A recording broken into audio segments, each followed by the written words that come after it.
ये संसार में रिश्तेदारी बनाने में बड़ा सुख मिलता है, निभाने में भी बड़ा सुख मिलता है, खाने पीने मौज मस्ती में बड़ा सुख मिलता है, लेकिन ये जो सुख है ना, ये खुजली की तरह भी बड़ा सुख मिल रहा है। इसके बाद अभी जलन भी होगी, कष्ट भी मिलेगा, लेकिन हम लोग ना उस कष्ट को देखते ही नहीं। हमें तो सुख में ही माया ने उलझा रखा है, इसलिए ये भगवान की माया है। देखो आप लोगों को मैं एक बात पते की कह दूं, आप लोग उलझा ना करो संसार में। बेटा बेटी नाती पोता परिवार के बीच में रहना बुरा नहीं है, सबके बीच में रहो, पर सबके बीच में रह करके इन सब से मन को हटा के रखो। मन भगवान के लिए रखना, मन इनमें लग जाएगा तो ये तो क्या है, क्या करेंगे? तुम हॉस्पिटल में जाओगे तो ये भोजन लेके पहुंच जाएंगे, दवाई का बिल दे देंगे, इलाज करा देंगे। दर्द तो तुम्हें होगा और भोगना तुम्हें पड़ेगा। हमारे दर्द को हम ही भोगते हैं। जमाने के लोग इलाज करा सकते हैं, पैसे की मदद कर सकते हैं, भोजन पानी की मदद कर सकते हैं, पर जो दर्द है वो तो हम ही भोगना पड़ेगा। मैया हो गई बात? अच्छा थोड़ी और पंचायत कर लो। अभी हम कह रहे थे क्या रखा है ऐसी रिश्तेदारी में, और वहां रिश्तेदारों को फोन चालू हो गया। चलो अच्छा है। अर्थ यही हुआ कि संसार में रहकर भी संसार में ना रहो, ऐसा भाव होना चाहिए। सबके बीच में रहकर भी सबके बीच से परे रहो, कमल के पुष्प की तरह। पानी में रहता हुआ, कीचड़ में रहता हुआ वो कीचड़ से अलग है, सब में रहता हुआ व्यक्ति सबसे अलग हो, यही संसार में रहना है। सुखदेव जी का जन्म हुआ, जाने लगे। अपने नरे को, जब बच्चा जन्म लेता तो नरा माँ से टच होता है, नरे को अपने कंधे पे लटका कर चल पड़े। पिताजी ने कहा बेटा नरा भेदन संस्कार तो हो जाने दे। सुखदेव जी बोले पिताजी हमें जरा जल्दी है, हम संसार में रहना नहीं चाहते, भगवान की माया बड़ी प्रबल है, जरा थोड़े दिन रह जाओ ना। तो आदमी उलझ जाता है ना। आप एक कुत्ता पालते हैं, आपको लगता चलो आज हम इसकी मदद कर रहे हैं, भूखा प्यासा मर रहा है, आपने कुत्ते को रोटी खिला दी, उसका इलाज करा दिया, अच्छा हुआ। अब आप जब रोटी खिलाते इलाज कराते हैं ना, तो आपका मन उसमें लगने लगता है इसे पाल लें, अब इसका कौन है। धीरे धीरे आपकी आसक्ति उसके प्रति बढ़ती जाती है। यही माया है, शुरुआत थोड़े से होती है, चलो थोड़े दिन रह लेते हैं, पर जब रह लोगे ना तो जाने का मन ही नहीं करेगा। चलो एक सज्जन बोले महाराज जी हम तो बस विवाह करेंगे, विवाह करके विवाह की जिम्मेदारी पूरी करके भजन करेंगे। अच्छा कर लिया विवाह, दांत वांत गिर गए, दाढ़ी पक गई, सिर हिलने लगा यूं यूं बुढ़ापे में, अभी तक नहीं निकल रहा है, और कह रहा था हम तुरंत निकल जाएंगे। बेटे हो गए, बेटों के बेटे हो गए, अभी उसके बेटे के बेटे की तैयारी है, और ये अभी तक कह के आए थे जल्दी निकल जाएंगे। अभी तक फंसे पड़े हैं। एक बार आदमी उलझ जाए तो फिर उलझता ही चला जाता है। ये भगवान की माया मकड़ी के जाल जैसी है, जो एक बार फंसता। इसलिए कहता हूं आप लोग समझदार हैं, जो फंसे हैं उन्हें फंसे रहने दीजिए। आप तो सबके बीच में रहिए, आप शादी करिए, विवाह करिए, आपका बेटा है बेटी है, सबके बीच में रहिए, सबकी जिम्मेदारियां निभाते हुए भगवान को ना भूलिए। बस इतना याद रखिए, वह एक कृष्ण याद है तो सब बढ़िया, और वो भूल गया और सब याद हैं तो सबको याद करके भी हम करेंगे क्या? ये सब हमारे काम के नहीं है, ये सब यहीं तक के संगी साथी हैं, यहाँ से आगे के संगी साथी भगवान हैं। इसलिए उनसे नाता जोड़ो, इनसे ये मतलब के लोग नहीं है। इसलिए सुखदेव भगवान का जन्म हुआ, जन्म लेते ही निकल गए। पिताजी रोक रहे हैं, पुत्रे तितन्मयतया, रुको बेटा रुको ना, नहीं रुकेंगे। कहाँ जा रहे हो? संन्यास। जंगल में चले गए। तब कुछ वृक्षों ने सुखदेव व्यास जी से कहा वाह आप पुत्र मोह में इतने आ सकते हैं, हमारे बच्चे फलों को तो लोग ले जाते हैं, पर आप अपने पुत्र के मोह में इतने आसक्त हो गए, छोड़ने को तैयार नहीं है। सुखदेव भगवान अपने पिता की आसक्ति देखकर उन्होंने एक दृष्टांत दे दिया, पिताजी एक बात कह दें आपसे? हाँ हाँ बेटा कहो। सुनो, एक रानी थी, वो रानी रोज किसी ना किसी पुरुष को अपने पास बुलाती थी, क्योंकि वो रानी चरित्र की अच्छी नहीं थी, रोज किसी पुरुष को बुलाती थी। एक दिन रानी ने अपने सेनापति को इशारा किया, सेनापति वहां था, रानी ने कहा आओ। सेनापति ने देखा रानी जो है बुला रही होंगी कोई काम के लिए, गए सेनापति, जी महारानी जी बैठो, बिठाया। अब रानी तो अपना भाव प्रकट करने लगी सेनापति से। अब सेनापति उस रानी के सामने कुछ कह ना पाया, तभी दासी ने संकेत दिया, महारानी जी राजा साहब आपके कक्ष में आ रहे हैं। अब तो सेनापति घबराया, रानी भी घबराई कि मेरे कमरे में ये सेनापति है, अभी राजा हम दोनों को मृत्यु दंड देंगे या देश निकाला देंगे। तो रानी डर गई, और रानी ने डर के कारण सेनापति को पीछे के दरवाजे से भगाया, चलो यहाँ से जाओ। कहाँ से? पीछे के दरवाजे। अच्छा वो पीछे का दरवाजा जाके ऐसी जगह, अच्छा पुराने जमाने में ना राजा महाराजाओं के कुछ गुप्त द्वार हुआ करते थे, जिन द्वारों से आप जाएं तो वो 2-4 किलोमीटर दूर खुलते थे। अंदर ही अंदर वो गुप्त द्वार से पठाया। अच्छा, वो व्यक्ति जहां जाके निकला वहां पर मलमूत्र का गड्ढा था, दलदल, सारे शहर का गंदा जल वहां इकट्ठा होता, दलदल था। वो वहां से दरवाजे से निकला, बहुत दिनों से दरवाजा बंद था, दलदल इकट्ठा हो गया। जैसे ही बाहर गया उस दरवाजे में, वह दलदल में सेनापति फंस गया। पूरी रात फंसा रहा साहब, गर्दन तक, जितना वो प्रयास करे निकलने का उतना फंसता जाए। यहां गर्दन तक डूब गया, मलमूत्र उसके मुंह में जाने लगा, गंदगी जाने लगी। जैसे तैसे सवेरा हुआ, सवेरे उसने बहुत कोशिश की, मेहनत की, कुछ वृक्षों की जटाएं पकड़ पकड़ के खींच खींच के उसने अपने आप को बाहर किया और नहा धो करके फिर ड्यूटी में तैनात हो गया। सेनापति था। अब किससे बताया कि मैं रात भर कहां रहा? अच्छा, फिर वो ड्यूटी पर वहीं खड़ा हुआ तो दूसरे दिन फिर रानी ने उसे कहा, आओ, कल आए थे पर कल तुम बीच में ही भाग गए, आज आओ। अब रानी फिर बुला रही है, आओ। अब बताओ सेनापति जी जाएं कि ना जाएं? कल गए थे, रात कहां गुजारनी पड़ी? मलमूत्र के गड्ढे में।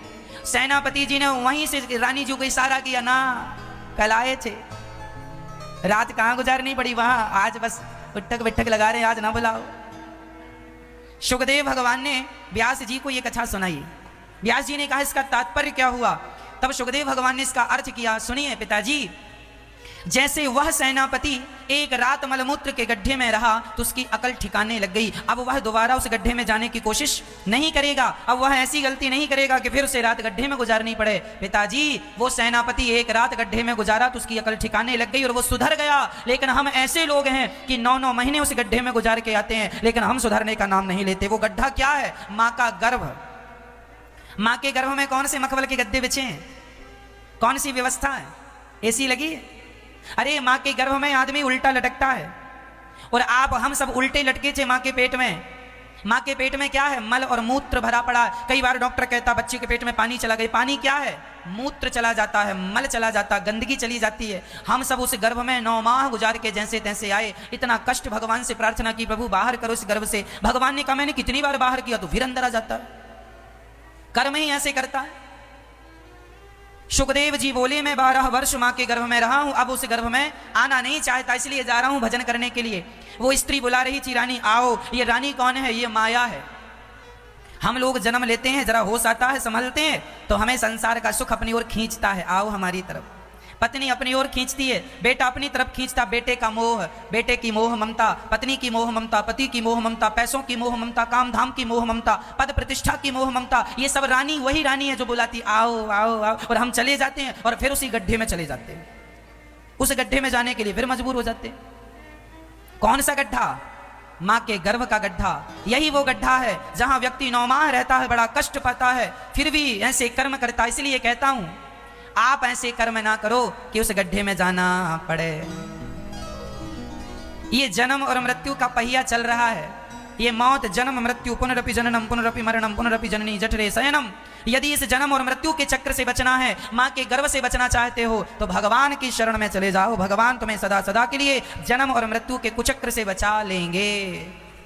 अच्छा, कबीरदास जी कह रहे हैं चलते चक्की देख कर दिया कबीरा रोय, 2 पाटन के बीच में साबुत बचा न कोई।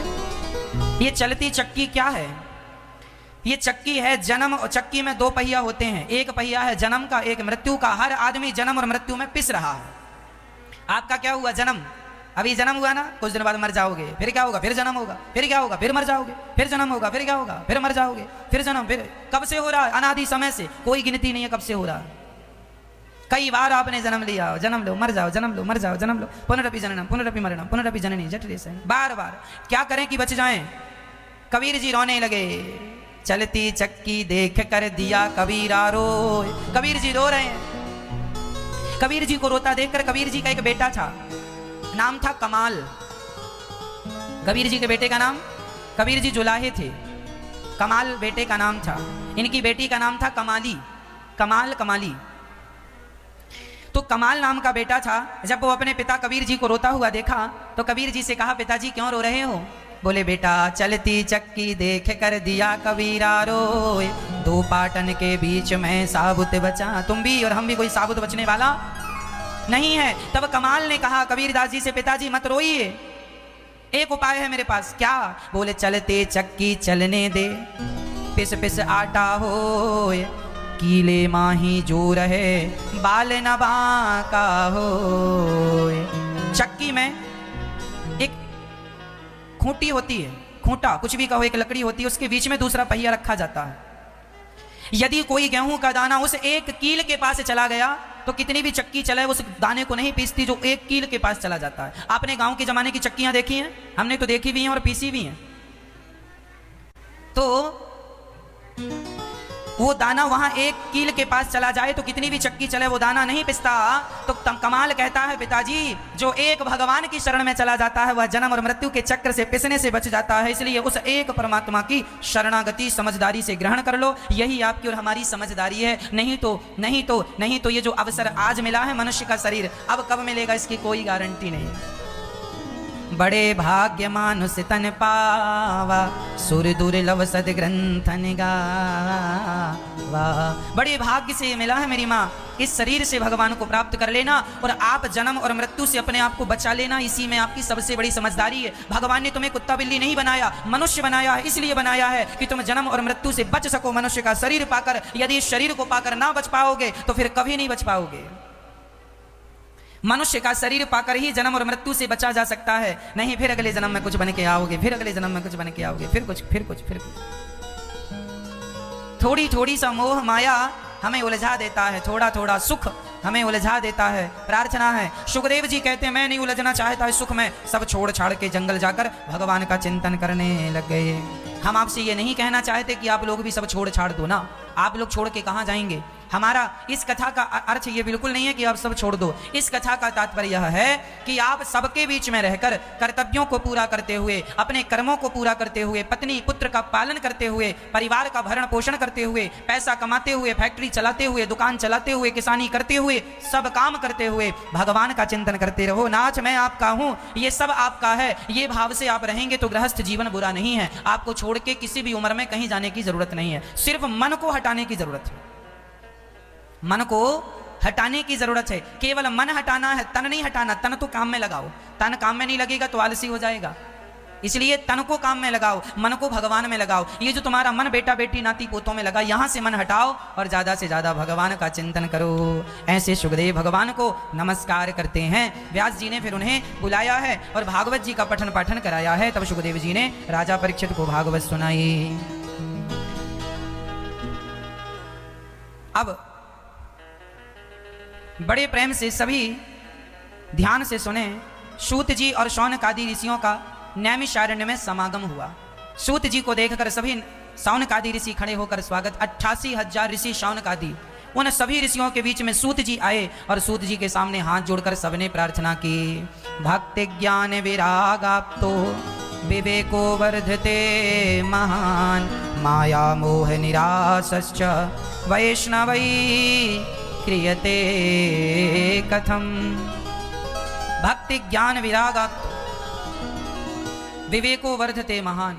शौनक आदि ऋषियों ने सूत जी से प्रश्न किया, हमें ऐसी कथा सुनाओ जिससे हमारी भक्ति बढ़ जाए, ज्ञान बढ़ जाए। और ऐसी कथा सुनाइए, कृष्ण प्राप्ति करम शाश्वत साधनम तद्वदाधुना। ऐसी कथा सुनाइए कि कृष्ण की प्राप्ति हो जाए।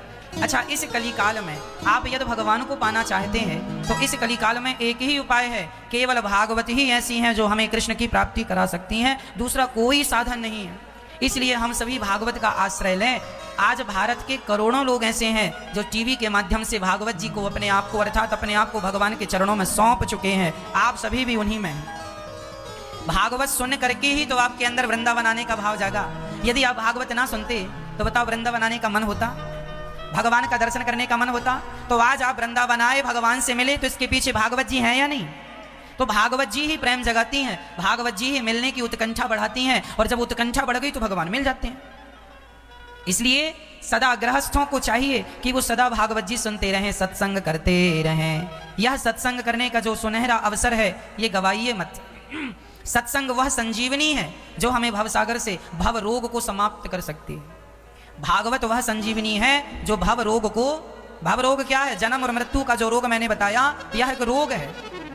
इस रोग से बचना चाहते हो, जन्म और मृत्यु के रोग से, तो एक ही उपाय है, भागवत रूपी दवाई लेना, संजीवनी लेना शुरू कर दो। भागवत रोज सुनो, भव सागर से पार होने में कोई देर लगने वाली नहीं। जब आपका अवसर आएगा आप सीधे भगवान के धाम को जाएंगे, जन्म मृत्यु से बच जाएंगे। इसलिए भागवत का आश्रय लेना चाहिए। भागवत जी की पोथी आज से होनी थी, पर किसी कारणवश अभी 9 तारीख से, इस कथा के ठीक बाद 9 तारीख से पोथी होंगी।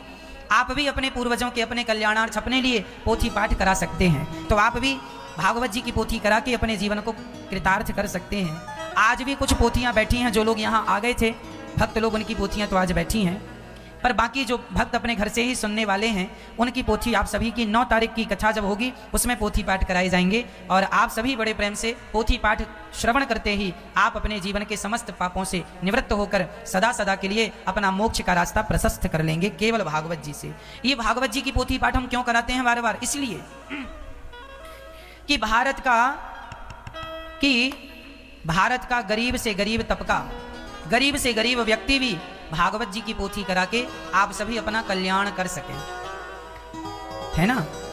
भागवत जी यदि आप करा लेते हैं ना, तो आपके जो पूर्वज हैं, आपके पिता के पिता के पिता जो अब नहीं है दुनिया में, यदि उनकी सदगति नहीं हुई होगी तो आपके द्वारा, भागवत जी के द्वारा उनकी सदगति हो जाएगी, उसका पुण्य आपको मिल जाएगा। और पुत्र का धर्म है कि वो अपने पूर्वजों की सदगति का सारा प्रयास करे, इसलिए तो हमारा जन्म हुआ है। तो यदि आप अपने पूर्वजों को तारना चाहते हैं तो भागवत जी का ही आश्रय लेना होता है, और वो भी सावन का महीना, जहां भगवान कृष्ण की कृपा के साथ भगवान शिव की कृपा भी है, तो आप भी इस पावन से माह में पोथी पाठ करा सकते हैं। सूत जी कहते हैं, शौनक आदि ऋषियों सुनो, ये जो भागवत है यह देवताओं को भी दुर्लभ है। एक बार देवता लोग जब सुखदेव जी कथा सुना रहे थे राजा परीक्षित को शुक ताल में, तब देवराज इंद्र अमृत का कलश लेके आए और कहने लगे ये कथा हमें सुनवा दो। सुखदेव जी ने कहा तुम अधिकारी नहीं हो, सौदागर बन के आए हो, नहीं सुनवाएंगे। जो कथा आप लोगों को सहज में मिल रही है भक्तों, ये कथा तो देवताओं को भी दुर्लभ है, लिखा है भागवत जी में, ये देवता भी तरसते हैं। सुखदेव जी ने देवताओं को अधिकारी नहीं समझा। जब इस भागवत से राजा परीक्षित का उद्धार हुआ, तब स्वर्ग के राजा इंद्र ने तराजू बांधकर अपने स्वर्ग के सुख से भागवत जी को तौल कर देखा, भागवत जी का पलड़ा सबसे भारी था। इंद्र चरणों में गिर पड़े, तब भागवत जी से प्रत्यक्ष भगवान प्रकट हो गए। इंद्र तुम हमसे तौलने चले थे। ये जो भागवत जी है ना, कोई सामान्य पोथी नहीं है, सामान्य पुस्तक नहीं है, यह तो प्रत्यक्ष ईश्वर है, प्रत्यक्ष कृष्ण एव ही, कृष्ण ही भागवत है। जब भगवान इस धरती से जाने लगे तो भक्तों ने कहा हम कैसे आपका दर्शन करेंगे? तब भगवान बोले हम जा नहीं रहे, हम इस कलयुग में भागवत बन करके प्रकट हो जाएंगे, हम भागवत में समा जाएंगे, जहां जहां भागवत होगी वहां वहां प्रकट होकर अपने भक्तों का दुख दूर करते रहेंगे। ये भागवत प्रत्यक्ष श्री कृष्ण है और कोई नहीं है, इसलिए इसका आश्रय हमें लेना चाहिए। एक बार भागवत जी नारद जी ने भी सुनी। नारद जी संपूर्ण विश्व का भ्रमण करके आए। पुष्करम चा प्रयागम चा काशीं गोदावरीं तथा हरिक्षेत्रं कुरुक्षेत्रं श्रीरंगम सेतुबंधनम। नारद जी बोले मैं समस्त तीर्थों में गया पर मुझे कहीं शांति नहीं मिली। शांति के लिए मैं गृहस्थों के घर गया, यहाँ भी शांति नहीं। गृहस्थों के घर तू मैं चल रही है, पति पत्नी का झगड़ा, सास बहू का झगड़ा, देवरानी जेठानी। नारद जी बोले शांति, ना तो तीर्थों में शांति रह गई, ना तो गृहस्थों में शांति रह गई। शांति है आपके जीवन में? हाँ, शांति नहीं है, झगड़ा है। क्यों झगड़ा है? क्योंकि आपको बोलना ज्यादा है। झगड़ा समाप्त हो सकता है, एक उपाय है। जो व्यक्ति जो बोल, सास जो बोल रही है, जेठानी जो बोल रही है, पति जो बोल रहा, बोलने दो, आप कुछ ना बोलो, आप कुछ ना बोलो। यदि आपके बोलने से झगड़ा शांत हो जाए तो बोल लो, पर ऐसा होता नहीं, बोलने से झगड़ा और बढ़ जाता है। जब आपको इतना पता है कि बढ़ता है तो थोड़ी देर साइलेंट क्यों नहीं रह लेते? इतने सारे व्रत करते हो आप लोग मैया जी, सोमवार का, बुधवार का, गुरुवार का, एकादशी का, फलाना ये वो। इन व्रतों में एक व्रत कम कर लो और मौन व्रत चालू कर दो। कौन सा व्रत? मौन। ज्यादा बोलने से काम बिगड़ जाता है, और यदि आप बोले तो फिर झगड़ा होगा। सास बोले, जेठानी बोले, डे बोली, हम टुप्पी टाप, हम बिल्कुल चुप रहे। जेठानी बोलती रहे, सास बोलती रहे, पर हमें टुप्पी टाप। श्री भागवत जी का यह प्रसंग हमें आपको याद रखना चाहिए कि कम बोलने से झगड़े कम होते हैं। नारद जी कहते हैं आज कहीं शांति नहीं है गृहस्थों के घर में। क्यों? क्योंकि तरुणी प्रभुता गे श्याल को बुद्धिदायक कन्या विक्रियणे लोभात दंपत्ति नाम चकल्पनम। बड़ी विडंबना है। आज घर में किसकी चलती है? तरुणी प्रभुता गेहे। आज घर में नई नई बहुओं की चलती है। सासू माँ की कोई पूछ नहीं। मैया आपकी पूछ है कि नहीं? घर में कोई पूछ नहीं। लो आज सारा झगड़ा ये सब पूछ का है। इसलिए हनुमान जी ने अपनी पूछ में आग लगवा दी। सारी झगड़ों की जड़ ये पूछ है। सारी झगड़ों की जड़ क्या है? क्या है? पूछ। हमें पूछा नहीं। सास कहती है बहू ने पूछा नहीं, बहू कहती है सास ने नहीं पूछा, फलाने ने हमें पूछा नहीं। आज जितने भी झगड़े हैं पूछ के कारण है, हमें पूछा नहीं। इसलिए आप जितना जल्दी हो सके अपनी पूछ में आग लगवा दो। ना रहेगा बांस, ना रहेगी, ना बजेगी। सारी विवादों की जड़ ये पूछ है। इसलिए हनुमान जी लंका गए तो अपनी पूछ में आग लगवा ही ली। इसलिए पूछ में आग लगवा ली ताकि हनुमान जी को कोई ये ना हनुमान जी की पूछ बढ़ जाती ना। हनुमान जी ने ऐसा किया, इसलिए हनुमान जी पूछ में आग लगवा के आए कि मेरी अपनी कोई पूछ नहीं है, राम जी की पूछ से मेरी पूछ है, मेरी अपनी कोई पूछ नहीं है। मेरी पूछ नहीं है, राम जी की पूछ से मेरी पूछ है, राम जी से मेरी पूछ है, बाकी मेरी अपनी पर्सनल कोई पूछ। और आप लोग अपनी पूछ लिए घूमते रहते, हमारी पूछ हमें नहीं पूछा, हमें तो पूछो। सारा झगड़ा ये पूछ का है। तो आप लोग आग लगवाएंगे कि तेल वेल हम ही इकट्ठा करके दें? हाँ मैया जी, सास लोग ना बुढ़ापे में ये गाना ज्यादा गाती हैं, हमारी बहू तो हमें पूछती नहीं, हमारा बिल्कुल नहीं पूछती, बेटा भी नहीं पूछता। अरे भाई अब मैया जी आप बूढ़ी हो गई हो, अब अपनी पूंछ में आग लगवा लो। जितने जल्दी हो सके पूंछ को समाप्त करो, अर्थात अहंकार को समाप्त करो। और जैसी भी रोटी मिल जाए प्यार से या कैसी भी अपना पेट भर के समय भगवान को दो, भगवान के भजन में समय खर्च करो। अब कोई पूछ रहा है नहीं पूछ रहा है, समय बहुत कम बचा है आपके लिए। गई बहुत थोड़ी रही नारायण अवचेत, काल चिरैया चुग रही निस दिन आयु खेत। बहुत चली गई थोड़ी बची है, अब पूछा पाछी में समय ना गवाओ। कोई सम्मान करे अपमान करे, ना सम्मान में उलझो ना अपमान में उलझो। अब भगवान का चिंतन करने में समय लगाओ, इससे तुम्हारा कल्याण है। कोई अब बुढ़ापे में तुम्हारा सम्मान कर भी दे तो तुम्हें मिलेगा क्या? क्या मिलने वाला? चलो तुम्हारे बुढ़ापे में कोई तुम्हें सम्मान दे। अच्छा है कि बच्चों को माँ बाप का सम्मान करना चाहिए, अच्छी बात है कि बच्चों को बहुओं को माँ बाप का सम्मान करना चाहिए। पर सम्मान ना मिले तो कोई बात नहीं, सम्मान की चाहत भी नहीं रखनी चाहिए। अब तो तुम्हें नमक रोटी मिल जाए वो खा के भगवान में मन लगाओ बस। ज्यादा माथा पच्ची करने का समय बचा नहीं है। सारी जवानी तुमने सम्मान ही तो पाया और सम्मान के लिए ही तो रोया है आपने। इसलिए अब ये उम्र रोने के लिए नहीं बची, रोने का समय गया। अब तो समय भगवान को समर्पित करो। तुम्हारा बुढ़ापा आ गया है, बाल पक गए हैं, शरीर जर्जर हो चुका है, भगवान के चरणों की तरफ बढ़ो। अब सबसे धीरे धीरे मन को हटाओ, इसी से कल्याण है, नहीं तो बहुत बड़ा नुकसान हो जाएगा। आप जो खो रहे हैं ना मैया, आपको पता नहीं कि आप क्या खो रहे हैं। बताइए इस दुनिया में सबसे कीमती क्या है? बताओ इस सृष्टि में सबसे कीमती क्या है? आप सब बताओ क्या है? क्या है सबसे कीमती? समय। सबसे कीमती है समय। और आप क्या खो रहे हैं, क्या गवा रहे हैं? समय। तो आप सबसे ज्यादा नुकसान कर रहे हैं समय। महाभारत जब स्टार्ट होता था ना दूरदर्शन चैनल DD1 में पुराने जमाने में, तब उसमें गोल चक्र चलता था। अभी लॉकडाउन में भी महाभारत आया, उसमें देखा होगा महाभारत शुरू होने के पहले एक गोल सर्कल चलता है और एक आवाज आती है। कैसी आवाज? मैं समय हूं, मैं किसी के रोके नहीं रुकता। मैं क्या हूं? समय हूं, मुझे कोई पकड़ नहीं सकता, मुझे कोई रोक नहीं सकता। तुम्हारा बुढ़ापा आएगा। तुम्हें बुढ़ा किसने बना दिया? समय ने। तुम्हें धनवान किसने बनाया? समय ने। तुम्हें निर्धन किसने बनाया? समय ने। तुम्हारी होंठों पे मुस्कान किसने दी? समय ने। तुम्हारी आंखों में आंसू किसने दिए? समय ने। अरे समय ही है। एक समय वो था जब आप दौड़ जाते थे, जवान थे, दौड़ जाते थे। और एक समय आपका है कि एक कदम चलने में भी शरीर थर थर कांपता है बुढ़ापे में, वो भी आपका ही समय था और ये भी आपका ही समय है। जवानी थी, सीढ़ियों को पल भर में चढ़ जाते थे, दौड़ जाते थे, काम कर लेते थे। अब बुढ़ापे में 4 कदम नहीं चला जा रहा है। एक वो समय था जब शरीर में इतनी शक्ति थी कि आप नदी पार कर जाते थे, छलांग लगा लेते थे बड़ी बड़ी। अब ये समय आपका देखो वो भी आपका समय था, ये भी आपका समय। पहले 10-10 रोटियां पचा लेते थे दिन में, अब तो साहब 2 रोटी नहीं पच रही हैं। वो भी तुम्हारा ही समय था, ये भी तुम्हारा ही समय है। समय समय समय पर होता है समय समय की बात। राम जन्म का दिन बड़ा और कृष्ण जन्म की रात। जो व्यक्ति अपने समय को व्यर्थ गवाता है, भगवान के चिंतन के बिना जो समय बीत गया वो समय व्यर्थ चला गया, और जो समय भगवान की स्मृति में गया, स्मरण में गया, चिंतन में गया, वो समय सार्थक हो गया। वही समय अनमोल है जो भगवान के चरणों में जा रहा है, वह आपको बहुत कुछ दे के जाएगा। इसलिए समय ना गवाओ। ये तुम्हारा बुढ़ापा जो है ना, ये मान सम्मान पाने के लिए समय नहीं बचा। अब तो भगवान के चिंतन में समय लगाओ, इसी से समय सुधरेगा, तुम्हारी गति सुधरेगी, सब सुधरेगा। और नहीं तो ना घर के रहोगे ना घाट के रह जाओगे। अब सम्मान की जरूरत नहीं है मेरी माँ, ये पूंछ में आग लगा देना, नहीं तो बहुत बड़ा नुकसान होगा। अहंकार ना करना।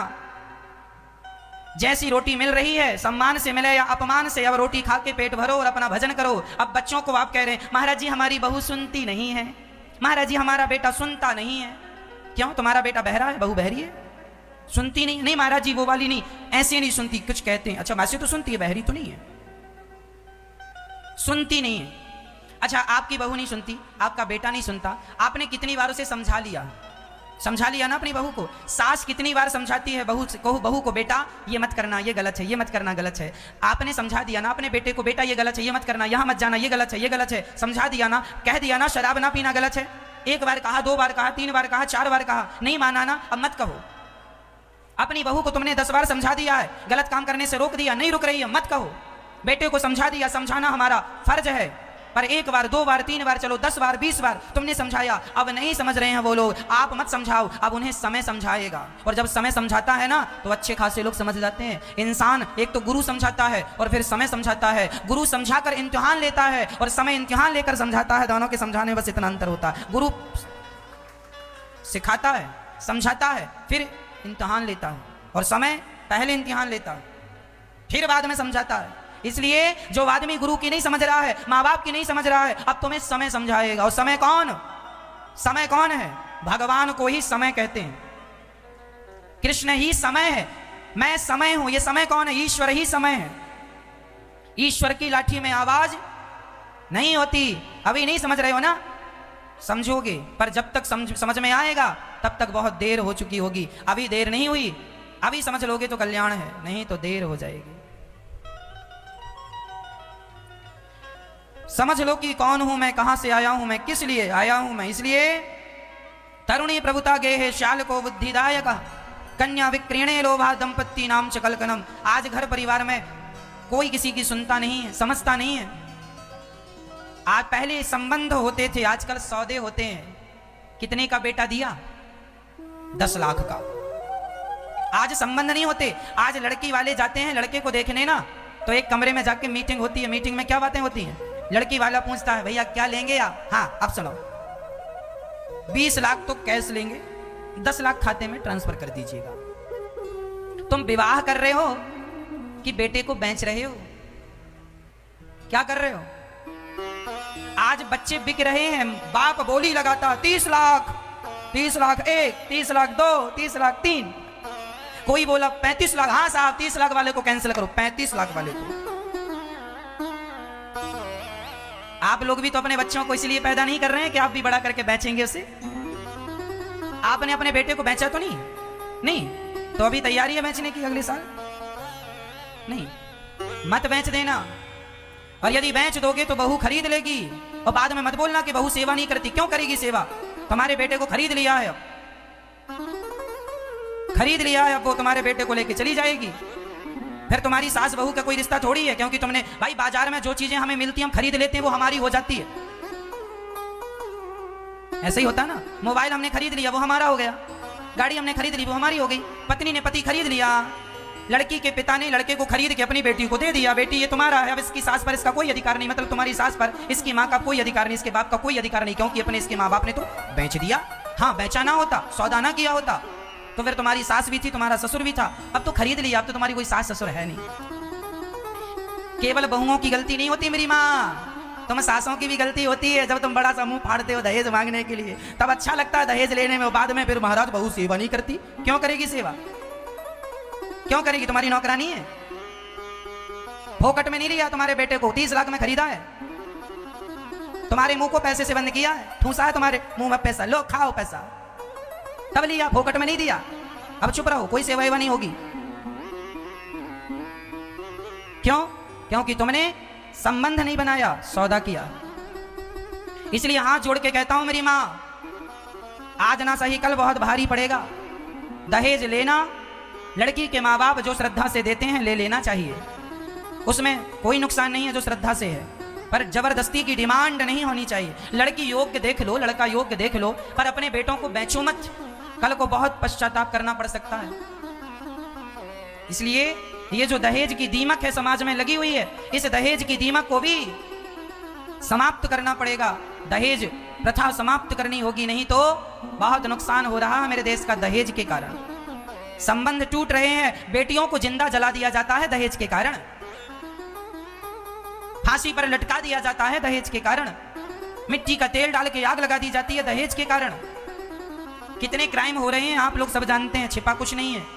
इसलिए अभी से तैयारी करो अपने बच्चों को, बेटा तुम्हें इतना योग्य बनना है कि तुम्हें किसी के सामने झोली नहीं फैलानी, दहेज नहीं मांगना।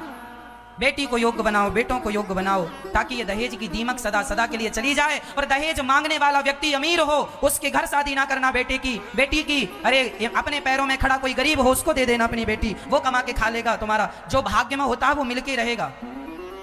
गरीब के घर बेटी ब्याह होगे और बेटा योग्य है तो वो गरीबी से अमीरी तक पहुंच जाएगा। और यदि नालायक को तुमने बेटी दे दी पैसा देख करके, तो जरूरी नहीं है कि वो आज अमीर है तो कल भी अमीर रहे, कल गरीब हो सकता है।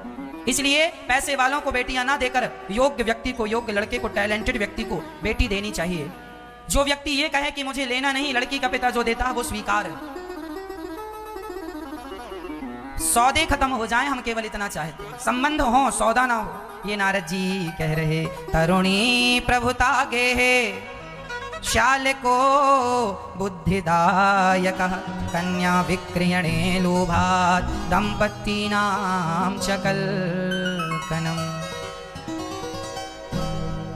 इसलिए सावधान। नारद जी कहते हैं, मैं वृंदावन गया, जब यहां आया तो यहां मैंने एक अद्भुत दृश्य देखा। क्या दृश्य देखा? कि एक 16 वर्ष की कन्या बैठी है, एक बूढ़ा इस तरफ सो रहा है, एक बूढ़ा इस तरफ सो रहा है। नारद जी ने कहा यहाँ स्त्रियों का मेला है, जाने लगे। तब वह 16 वर्ष की कन्या दौड़ कर आई और चरणों को पकड़ करके कहा, भो भो साधु क्षणम तिष्ठ मच्चिंता मपिनाशय दर्शनम तब लोकस्य सर्वथा घहरम परम। महाराज एक क्षण के लिए जरा ठहर जाइए। नारद जी बोले, तुम कौन हो? महाराज मेरा नाम अहम भक्ति ऋतिख्याता उमे तनय मतौ, मेरा नाम भक्ति है, ये मेरा बेटा ज्ञान, ये मेरा बेटा वैराग्य। ज्ञान वैराग्य ना मानो तो ये बूढ़े क्यों हो गए? काल योगे ने जर्जर हो, काल ने, समय ने इन्हें जर्जर कर दिया। अब कैसे ठीक होंगे? आप ठीक कीजिए। कहाँ की हो तुम? उत्पन्ना द्रविणे साहम वृद्धिम कर्णाटके गता क्वचित क्वचिन महाराष्ट्रे गुर्जरे जीर्णताम गता। कहाँ उत्पन्न हुई हो? उत्पन्ना द्रविणे साहम, हम द्रवण देश में उत्पन्न हुए। द्रवण देश हृदय। कहाँ पली बढ़ी? कान से, कर्नाटक। भक्ति हृदय में उत्पन्न होती है, कानों से जब कथा सुनते हैं तो भक्ति बड़ी होती है। और क्वचित क्वचिन महाराष्ट्र, इस शरीर से कोई भक्ति करता है तो कोई नहीं करता, यही महाराष्ट्र है, शरीर महाराष्ट्र। और गुजरात में भक्ति बूढ़ी हो गई है। गुजरात क्या है? भजन के बिना जो रातें गुजर गई वही गुजरात है। ऐसे रातों में, ऐसे समय में भजन के बिना भक्ति जीर्ण शीर्ण हो गई। पर जब नारद जी मिले तो वृंदावन धाम मिला तो भक्ति फिर भी ठीक थी। वेद वेदांत का घोष किया नारद जी ने, पर उनकी मूर्छा दूर नहीं हुई। तब कहा सत्कर्म करो, आकाशवाणी ने। सत्कर्म की खोज में नारद जी बद्रिकाश्रम गए और वहां 4 संत मिले, सनक सनंदन सनातन सनत कुमार। चारों ने कहा भागवत सुनवा कर ही आप उनका दुख दूर कर सकते हैं। नारद जी ने कहा मैंने वेद पुराण सुनाया, दुख दूर नहीं हुआ। वेद वेदांत घोषिष्ठ गीता पाठिर मुहुर्मुहु, तो दुख दूर नहीं हुआ, तो क्या भागवत जी से होगा? बोले हाँ, दूध से ही घी निकलता है, पर जो काम घी कर सकता है दूध नहीं कर सकता, दूध ही जन्मदाता है घी का। उसी प्रकार वेद पुराण से ही भागवत निकली है, जो काम भागवत जी कर सकती हैं वो काम अन्य ग्रंथ नहीं कर सकते। सर्व वेदेतिहासानाम सारम सारम समुद्रतम, सबका सार भागवत है। 18 पुराण मत सुनिएगा, केवल भागवत सुन लेने मात्र से 18 पुराण सुनने का फल मिल जाएगा। अलग अलग सुनने का समय नहीं है तो एक सुन लीजिएगा।